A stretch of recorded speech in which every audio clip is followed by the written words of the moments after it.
السلام علیکم معزز خواتین و حضرات، میں علی ممتاز اور آپ کو خوش آمدید کہتا ہوں اپنے اس ولاگ میں۔ آج ہم بات کریں گے 9 اپریل سن 2022 کی اور اس کے بعد کے ہونے والے واقعات اور جو موجودہ صورتحال ہے، جس میں خاص طور پہ اگلا ہفتہ جو کل سے شروع ہو رہا ہے بڑا اہمیت رکھتا ہے۔ اور اس ہفتے میں پی ڈی ایم کی طرف سے، بالخصوص پی ایم ایل این کی طرف سے کیا نئی حکمت عملی اختیار کی جا رہی ہے کہ کسی نہ کسی طریقے سے پنجاب کے الیکشنز کو نہ ہونے دیا جائے، یعنی کہ ملتوی بھی نہیں، نہ ہونے دیا جائے۔ یہ وہ پلان ہے، حکمت عملی ہے، اور وہ کیا ہے یہ میں آپ کے ساتھ شیئر کروں گا، اور یہ بھی آپ کو بتاؤں گا کہ کیا سپریم کورٹ میں اتفاق ہوگا ججز کے مابین یا نہیں ہوگا، اور نہ ہونے کی وجہ کیا ہے اتفاق، اور پھر آخر میں یہ بھی کہ سب سے اہم سوال کہ پنجاب کے الیکشنز اگر وقت پر ہو گئے تو کس کے ذریعے ہوں گے، اور اگر نہ ہوئے تو کیوں نہیں ہو سکیں گے، یہ بھی میں آپ کو بتاؤں گا۔ 9 اپریل سن 2022 اگر میں یہ کہوں کہ ہماری ملک کی تاریخ کے سیاہ ترین دن میں سے ایک تھا تو غلط نہیں ہوگا۔ آج کی اس ویلاگ میں کھل کر بات کروں گا، وہ تمام باتیں کہوں گا کہ جو شاید میں نے پہلے کبھی اس طرح سے نہیں کہی ہیں، لیکن آج کسی کا کوئی لحاظ نہیں ہوگا، آج کھل کر بات ہوگی۔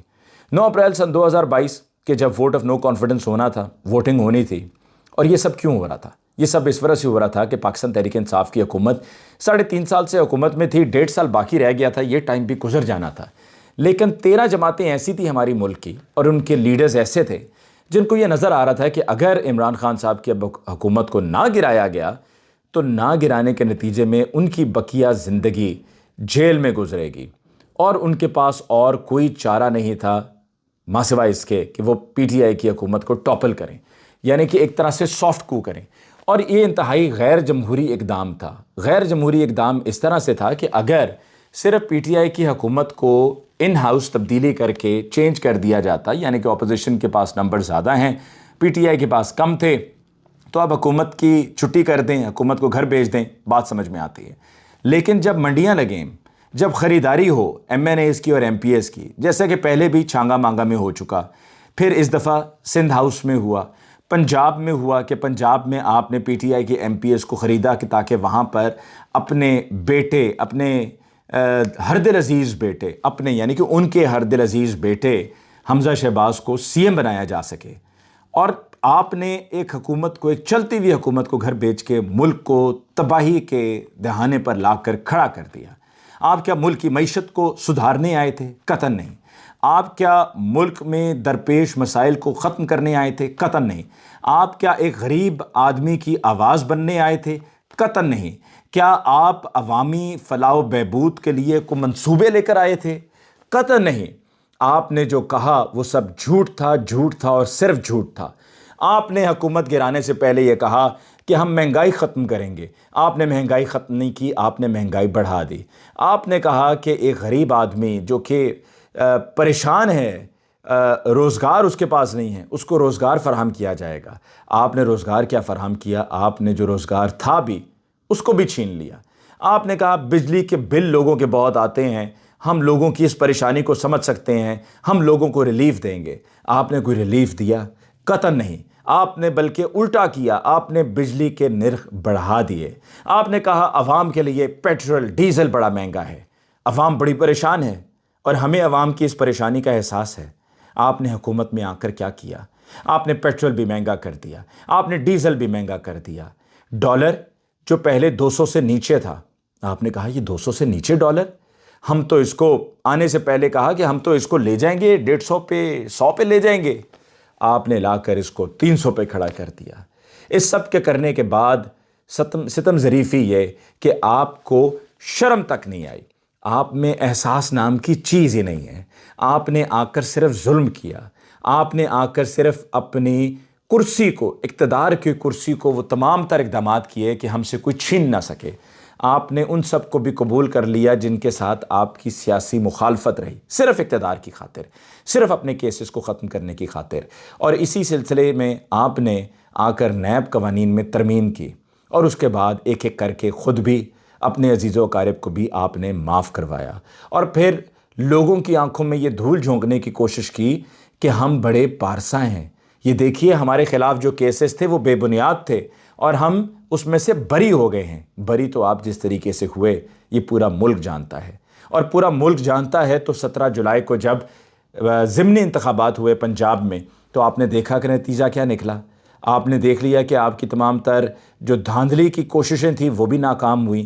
کتنا ووٹر نکلا اور آ کر بلے پہ ٹھپا لگا. پھر اس کے بعد اکتوبر میں بھی ضمنی انتخابات میں آپ نے نتیجہ دیکھ لیا. وہ نتیجہ بھی آپ کے سامنے تھا. 25 مئی کا جو ظلم، جو بربریت آپ نے کی، وہ کرنے کے بعد بھی آپ کو احساس نہ ہوا کہ چھوٹے چھوٹے بچوں پر، بزرگوں پر، مردوں پر، خواتین پر جس طرح سے آنسو گیس کی شیلنگ ہوئی، جو ڈنڈے چلائے گئے، وہ کر کیا رہے تھے؟ وہ احتجاج کر رہے تھے. اور اگر جمہوری دور ہے تو احتجاج ہر کسی کا حق ہے. اگر جمہوری دور ہے تو غلط کو غلط کہنا ہر کسی کا حق ہے. اگر جمہوری دور ہے تو برے کو برا کہنا ہر کسی کا حق ہے. لیکن ایسا سب کرنے کے نتیجے میں آپ نے لوگوں کو گرفتار کیا، آپ نے صحافیوں کو گرفتار کیا، آپ نے صحافیوں پر تشدد کیا، آپ نے صحافیوں کو ننگا کیا، آپ نے سیاستدانوں کو گرفتار کر کے ان پر ظلم کیا، ان پر کسٹوڈیل ٹارچر کیا. یہ سب آپ کر رہے تھے شاید یہ سوچ کر کہ اقتدار ہمیشہ ہمیشہ کے لیے ہمارا ہو گیا، اب ہم سے کوئی اقتدار نہیں چھین پائے گا. یاد رکھیے، چراغ سبھی کے بجھیں گے. اگر وہ دن نہیں رہے تو یہ دن بھی نہیں رہیں گے. یہ دن نہیں رہے تو پھر کوئی اور دن آنے ہوں گے تو وہ بھی نہیں رہیں گے. یہ ہمیشہ بدلتا رہتا ہے، لیکن احساس ہمیشہ زندہ رہنا چاہیے. آپ کا تو احساس ہی مر گیا. آپ نے کسی کی کوئی فکر نہ کی. آپ نے اس کے بعد بھی دھڑلے سے یہ کہا کہ ہم حکومت میں رہیں گے. پاکستان تحریک انصاف کے چیئرمین عمران خان صاحب پر آپ نے بے بنیاد کیسز، ایف آئی آر پہ ایف آئی آر پہ ایف آئی آر لانچ کرتے چلے گئے. اور اس دوران آپ سمجھ رہے تھے کہ لوگ بے خبر ہیں، سو رہے ہیں، لوگوں کو کیا فرق پڑتا ہے، سن ہیں. لیکن لوگوں نے کہا نہیں، ہم جاگ رہے ہیں، اب ہم جاگ چکے ہیں. اب ہمارے ساتھ جو کچھ پہلے کیا جاتا رہا مختلف ادوار میں انہی جماعتوں کی طرف سے جو اب حکومت میں ہیں، اقتدار میں ہیں، وہ اب ہم دوبارہ نہیں ہونے دیں گے. 3 نومبر سن 2022 عمران خان صاحب پر وزیر آباد میں قاتلانہ حملہ ہوا. اس قاتلانہ حملے کی بنیاد بھی کس نے رکھی؟ میاں جاوید لطیف نے، جن کا تعلق پی ایم ایل این سے ہے، جنہوں نے پاکستان اسٹیٹ رن ٹیلی ویژن پہ، پی ٹی وی پہ آ کر ایک کیمپین لانچ کی عمران خان صاحب کے خلاف. اور عمران خان صاحب نے پہلے ہی بتا دیا تھا کہ یہ سب کیا کس وجہ سے جا رہا ہے کہ تاکہ عمران خان صاحب پر حملہ ہو، عمران خان صاحب کو رستے سے ہٹایا جا سکے. پھر اس کے بعد بھی سکون نہیں لیا، آرام نہیں کیا گیا. کیونکہ دیکھیں، آپ نے تقسیم سے ہی جینا ہے اور آپ کی سیاست ہی تقسیم پر مبنی ہے. آپ نے 97 میں جوڈیشری کو تقسیم کیا. آپ نے ایک آرمی چیف کو گھر بھیجنے کی کوشش کی، جہاز طیارہ ہوا میں تھا اور آپ نے یہاں پر رد و بدل کرنے کی کوشش کی. آپ نے چاہا اس وقت بھی کہ فوج میں ہمارے سپلٹ ہو جائے. یہ آپ ہمیشہ سے چاہتے رہیں اور اب کرنٹ دور میں بھی یہی ہو رہا ہے. 8 مارچ کو آپ نے کیا کیا؟ ذلِ شاخ کو قتل کر دیا گیا اور پھر اس کے بعد ایک نیریٹو اور بلڈ کیا گیا کہ جی نہیں، یہ تو پی ٹی آئی نے خود سے کیا ہے. پھر اس کے بعد آپ نے 14 اور 15 مارچ کو جو کیا، آپ نے نہتے لوگوں پہ جن کے ہاتھ میں محض صرف ڈنڈے تھے اور اپنا مقابلہ کر رہے تھے. دفاع تو ہر کسی کا حق ہے نا بھائی، دفاع تو کوئی کر سکتا ہے نا، کہ آپ ان سے ان کے دفاع کا حق بھی چھیننا چاہتے ہو. آپ نے بھرپور طاقت کا استعمال کیا لیکن آپ کامیاب نہیں ہو سکے. اسلام آباد پہنچے چیئرمین پاکستان تحریک انصاف عمران خان صاحب. آپ نے پورا پلان کیا ہوا تھا کہ آپ ان کو وہاں سے گرفتار کریں گے.